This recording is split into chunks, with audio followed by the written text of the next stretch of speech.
Yeah, hi student. Today we are going to discuss, the name of the topic is called as Newton's law of gravitation. Newton's universal law of gravitation.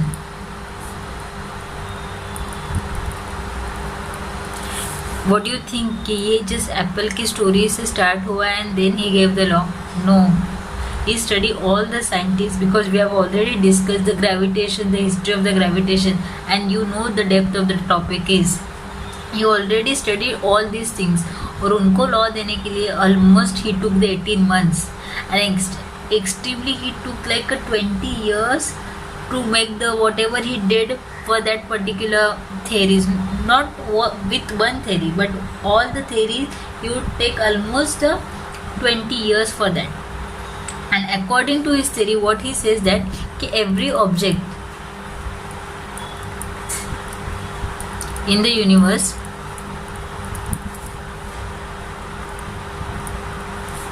attracts every other object with a definite force. With a definite force. इसका meaning क्या है? कोई भी object हर एक दूसरे object को क्या apply कर रहा है? फोर्स अप्लाई कर रहा है. और कहाँ पे अप्लाई कर रहा है? पूरे यूनिवर्स में. जैसे आप बैठे हो, आपके सामने कोई टेबल है, वो आपको क्या एग्जर्ट कर रही है? फोर्स एग्जर्ट कर रही है. आपके सामने चेयर है, आपके सामने वॉल है, एक दूसरे को क्या एग्जर्ट कर रहे हैं? फोर्स एग्जर्ट कर रहे हैं. इमीडिएट क्वेश्चन आ रहा है कि अगर हम दोनों एक दूसरे को फोर्स एग्जर्ट कर रहे हैं तो हम लोग कोलैप्स क्यों नहीं हो रहे? इमीडिएट क्वेश्चन है. I will get back to you with this answer. But still we यहाँ पे क्या है कि उन्होंने यूनिवर्स में हर एक जगह पे, not only in the universe, ये सिर्फ अर्थ पे काम नहीं करता है, but in the entire solar system, पूरे सोलर सिस्टम में हर एक जगह पे, सन, प्लैनेट, अर्थ, मून, सब जगह पे ये काम करता है. That's why it is called as universal law of gravitation. And very first important statement he says that कि कोई भी ऑब्जेक्ट है, सपोज इसका मास है m1 और इसका मास है m2, इसका डिस्टेंस ये है, हम लोग ने centre to centre, very important याद रखने वाली चीज़ है, ये इसको फोर्स एग्जर्ट कर रहा है. Line joining from the centre, ये इंपॉर्टेंट स्टेटमेंट है, याद रखो. Line joining from the centre क्या एग्जर्ट कर रहा है? Force.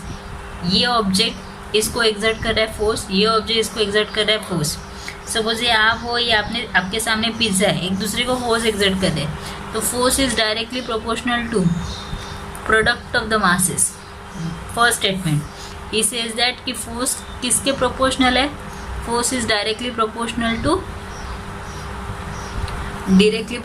To product of the masses. Product of the masses of the two object. Masses of the two object. So you can say that कि अगर एक का मास कंसिडर करो, अगर एक का मास m है और सेकेंड का मास 2m है, तो what will be the force?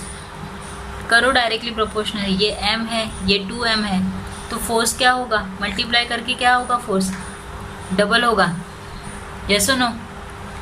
अगर ये पहला कंडीशन हुआ. सेकेंड कंडीशन लेते हैं. एक का मास कंसिडर करो कि 2m है, सेकेंड का मास भी 2m है, so what will be the force? इन दोनों के बीच का फोर्स क्या रहेगा? Directly proportional. करो कंसिडर. 2m क्या होगा? 2 2 जा 4, 4m 4f, तो फोर्स क्या हुआ? 4f. मतलब प्रोपोर्शनलिटी का मीनिंग समझा? क्या कर रहे हैं हम लोग? मल्टीप्लाई कर रहे हैं. Directly proportional. Proportional to product. Product मतलब क्या? Multiplication. Multiplication of what? Multiplication of the masses. एक का मास, ये कंसिडर एग्जांपल दिया है, इसका मास m है, इसका मास 2m है, फोर्स क्या हुआ? डबल हुआ. इसका 2m है, इसका 2m है, तो फोर्स क्या हुआ? 4f हुआ. और एक कंसिडर करते हैं, और एक एग्जांपल देती हूँ. सपोज इसका m है और इसका 3m है, तो इन दोनों के बीच का फोर्स क्या रहेगा? What do you think? F is directly proportional. समझा? ये डायरेक्टली प्रोपोर्शनल का साइन है. प्रोडक्ट मतलब क्या? दोनों का मल्टीप्लिकेशन. m है और ये क्या है? 3m है, तो आंसर क्या आएगा? F. 3m इंटू 3 क्या हुआ? 3f. यस और नो? तो it is directly proportional to the product. Product मतलब multiplication of this two masses. एक चीज क्लियर है. Next second statement he give that कि force is inversely proportional to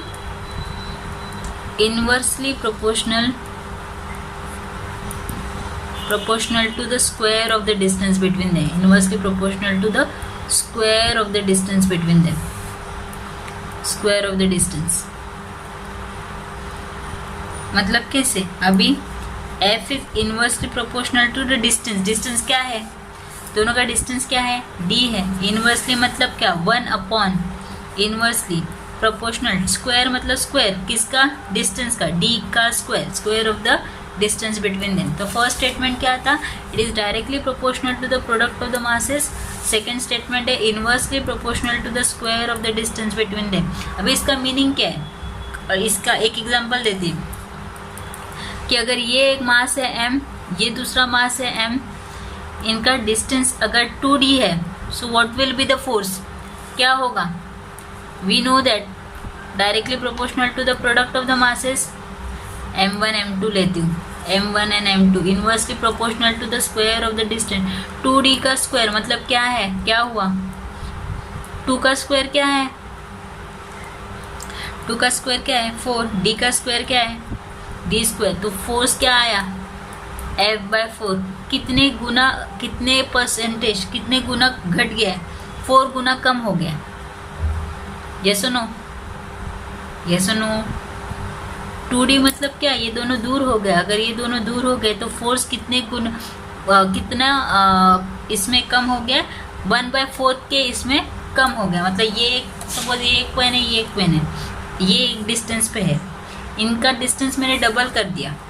ये दूर चले गए. जैसे ही दूर जाएंगे तो इनका फोर्स क्या होगा? कम होगा. जैसे ही ये नज़दीक आएंगे तो इनका फोर्स क्या होगा? ज़्यादा होगा. दैट ही वॉन्ट्स टू से. अगर दो चीज़ अगर नज़दीक है तो उनका फोर्स क्या होगा? ज़्यादा होगा. और एक एग्जांपल देती हूँ. सपोज़ कोई एक मास है, ये m1 है, ये m2 है. इनका डिस्टेंस हम बहुत कम कर देते हैं, हाफ कर देते हैं, हाफ d कर देते. तो क्या होगा? Force is directly proportional to m1 m2 inversely proportional to the square of the distance between them. बराबर. तो इसका स्क्वायर क्या हुआ? 1/4 d स्क्वायर. ये सुनो, कितने गुना कम हुआ? कितने गुना कम हुआ? मतलब इनका फोर्स क्या हुआ? बढ़ गया है, क्योंकि इनका डिस्टेंस क्या हुआ? कम हुआ. जिससे डिस्टेंस हाफ से कम हुआ वैसे ही फोर्स क्या हुआ? बढ़ गया. 1/4 मतलब 4f. यस और नो? इतना गुना ज़्यादा इसका फोर्स बढ़ गया है. 1/4 है, ऊपर जाके क्या होगा? मल्टीप्लाई होगा. डिस्टेंस कम, फोर्स ज़्यादा. डिस्टेंस ज़्यादा, फोर्स कम. That's he wants to say. Okay, so we got this. Then what he says, यहाँ पे हम लोगों ने देखा था first, force is directly proportional to the product of the masses m1 and m2 inversely proportional to the square of the distance. Proportionality sign गया, constant आया. What is the constant? G. G is called as universal gravitational constant. एक constant मिल गया, universal gravitational constant. अभी ये जो universal gravitational constant है, इसका value क्या रहेगा? कांस्टेंट रहेगा. एंड इसका वैल्यू किसने दिया है? कौन से साइंटिस्ट ने दिया है? We know, Henry Cavendish. ये साइंटिस्ट ने जी का वैल्यू दिया. What is the value of G? G का वैल्यू दिया है 6.673 into 10⁻⁻11. That's the value. It is not given by Newton. Newton ने ये वैल्यू नहीं दिया था. वैल्यू किसने दिया है? Henry Cavendish. ये साइंटिस्ट ने ये वैल्यू दिया. ओके, अभी हम लोग को ऐसा यूनिट निकालना है. किसका ऐसा यूनिट निकालना है? जी का ऐसा यूनिट ऑफ जी. सो क्या करें? F is equal to, formula क्या है? G m1 m2 upon D square. G का वैल्यू निकालना है. डी डिवाइड में ऊपर जाके क्या होगा? मल्टीप्लाई. यहाँ पे मल्टीप्लाई, नीचे जाके क्या होगा? Divide. Value of G. Unit force किससे मेजर करते हैं? न्यूटन. डिस्टेंस किससे मेजर करते हैं, मीटर, डिस्टेंस का क्या है स्क्वायर, मास का क्या है केजी, ये मास का क्या है केजी, केजी इंटू केजी क्या आएगा न्यूटन मीटर स्क्वायर, डिवाइड में है पर केजी स्क्वायर क्या आया ऐसा unit of value of G, yes or no? So what we got the value of g and the value of g would be SI unit of g would be Newton meter square per kg square and इसका value very important. What is the value? 6.673 into 10 raised to minus 11. So finally you can write this g is equals to 6.673 into 10 raised to minus 11 Newton meter square per kg square. पर नहीं लिखना है तो -2 लिखो, 10 raised to -2 ऊपर जाएगा, ये kg divide में है, ये ऊपर जाएगा तो क्या होगा -2. ओके अभी तुम्हारे टेक्स्ट बुक में दिया है कि अगर ये दो बॉडी स्फेरिकल है, अगर दो बॉडी स्फेरिकल है, if two bodies are spherical, तो what will be the force? Force is line joining from centre to centre. मतलब कहाँ पे एक्ट कर रहा है ये फोर्स? एक्ट करेगा कहाँ पे? Centre to centre. Punch line है, याद रखना है, सेंटर टू सेंटर. लेकिन अब प्रॉब्लम ये तो कंसिडर, ये तो समझ में आता है कि हाँ यहाँ से लेंगे हम लोग फोर्स. लेकिन अगर कोई भी बॉडी इरेगुलर शेप में है, कोई भी शेप में है, so how can you from where you will take the force? So कहाँ से फोर्स लेंगे? यहाँ पे हम लोग फोर्स लेंगे from centre of mass. Centre of mass is of from the centre, मतलब सेंटर पे इसका डिस्टेंस हम लोग सेंटर से नहीं लेंगे. मतलब यू कैन से कि ये डिस्टेंस यहाँ से या यहाँ से नहीं लेंगे, ये सेंटर ऑफ मास से लेंगे. ये ऑफ फ्रॉम द सेंटर है, सेंटर पे नहीं है, मतलब सेंटर से दूर है. यहाँ पे भी सेंटर पे नहीं है, सेंटर से दूर है. तो this concept is called as centre of mass. Centre of mass in short अगर बोलने जाए जहाँ पे पूरी बॉडी बैलेंस होती है. सपोज ये पूरा ये बुक है, ये बुक का सेंटर ऑफ मास बीच में आना चाहिए, लेकिन यहाँ पे ये बॉडी बैलेंस नहीं हो रही है, ये यहाँ पे बॉडी बैलेंस हो रही है. So this is called as centre of mass. और यू कैन इमेजिन कि अगर एक छोटा बच्चा है, उसने सारे अपने खिलौने स्प्रेड करके रखे, एक यहाँ पे रखा है, एक यहाँ पे रखा है, एक यहाँ पे रखा है. मॉम आई, मॉम ने क्या किया, सारे खिलौने इकट्ठे करके यहाँ पे रख दिए. So this is called as centre of mass. जहाँ पे भी बॉडी बैलेंस होती है, this is called as centre of mass. तो इसका डिस्टेंस हम कहाँ से लेंगे? From centre of mass to centre of mass. Okay मतलब क्या पता चला कि फोर्स, ये जो यूनिवर्सल फोर्स है, ये कहाँ पे काम करता है? Centre to centre. सेकेंड, ये फोर्स कैसा है? अट्रैक्टिव है. इसका फोर्स का डायरेक्शन हम लोग कहाँ से लेंगे? Line joining from the centre. Line joining from the centre क्या लेंगे? डायरेक्शन. मतलब direction in the sense distance लेंगे. डायरेक्शन तो कहाँ से भी हो सकता है, डिस्टेंस लेंगे. Okay what you can say, it is very small force. Can anybody says that why very small force? आप हो, आपके सामने पिज़्ज़ा है, आप एक दूसरे पे फोर्स एक्सर्ट कर रहे हो, तो पिज़्ज़ा आप पे टकरा नहीं रहा है, आप पिज़्ज़ा पे टकरा नहीं रहे. क्यों? क्योंकि एक ऐसा फोर्स है, स्मॉल फोर्स है. I give you another example. ये एक बॉल है, एक बॉल है, ये दोनों एक दूसरे पे फोर्स एक्सर्ट कर रहे हैं, लेकिन दोनों एक मोशन में नहीं आ रहे. क्यों? क्योंकि इनका फोर्स क्या है? स्मॉल है. क्योंकि वैल्यू क्या है जी का? 6.673 इंटू 10 रेज़ टू -11 वैल्यू है, नेगेटिव में वैल्यू है. तो क्या वो मोशन में आएंगे? नहीं आएंगे. दोनों क्या है? बॉल है. They will be eight their own place. Force है, लेकिन force is being very small. बहुत कम फोर्स है. अपार्ट फ्रॉम दिस, अगर मैं एक लेती हूँ कि एक सन है और ये अर्थ है, इन दोनों के बीच में व्हाट डू यू थिंक? इन दोनों के बीच में फोर्स है. कौन सा फोर्स है? ग्रेविटेशनल फोर्स है. लेकिन ये फोर्स ज़्यादा रहेगा या कम रहेगा?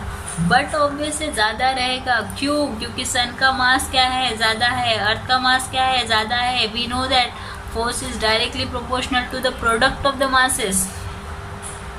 तो जिसका ज़्यादा मास उसका फोर्स भी ज़्यादा. मतलब क्या समझा कि ग्रेविटेशनल फोर्स कौन से बॉडी पे काम कर रहा है? एक हेवी बॉडी पे काम कर रहा है. इसका सिग्निफिकेंस हेवी बॉडी में समझ में आ रहा है, स्मॉल बॉडी पे इसका सिग्निफिकेंस नहीं समझेगा। थर्ड एग्जांपल देती हूँ, ये अर्थ है, कोई भी चीज़ नीचे आ रही है मतलब फोर्स है, लेकिन जो नीचे आ रही है उसका एक्सेलरेशन क्या है, ज़्यादा है। इसका एक्सेलरेशन ज़्यादा है मतलब मास क्या है, कम है। जैसे ये पेन है, ऊपर उछाला, नीचे आया, नीचे आना ही था क्योंकि उसका मास क्या है, कम है। जिसका मास कम उसका एक्सेलरेशन ज़्यादा, बराबर। So all the force is attracted towards the earth. So सारे जो फोर्स अट्रैक्टेड टूवर्ड्स है, और ये इसी कंसेप्ट को और भी ऐसे भी एक्सप्लेन कर सकते हैं कि हर एक चीज़ जो अर्थ पे अट्रैक्ट कर रही है उसको पूरा नेट फोर्स हम लोग कहाँ पे लेंगे, सेंटर पे लेंगे। That's why it is called as what, centre to centre force. So ये सारे पंच लाइन है लास्ट वाले, याद रखना है। Thank you.